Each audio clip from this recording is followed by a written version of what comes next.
لە پاڵ بەرهەمە کشتتوکاڵەکان دەیان سەدان خەڵکی تر سوودمەندی ئەم فیستیڤاڵن.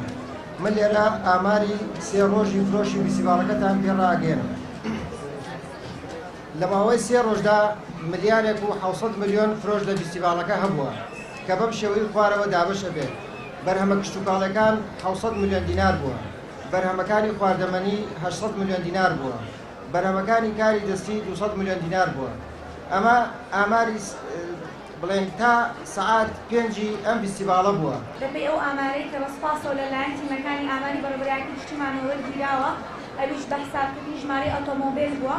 81,000 ئۆتۆمۆبیلی بچووک داخلی پارێزگای هەڵەبجە بووە، 204 پاس، مینی پاسەکان 720 مینی پاس بووە، مەنشەی گەشتیاری 55 مەنشە بووە، مانتۆر 4900 بووە.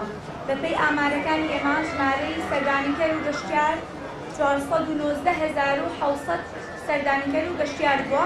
لە ساڵ 35 بۆ 40 ئەو گەشتیارانەی سەردانی پارێزگای هەڵەبجە و فیستیڤاڵەکەیان کردووە، سەردانی ناوچە گەشتیاریەکانیان کردووە.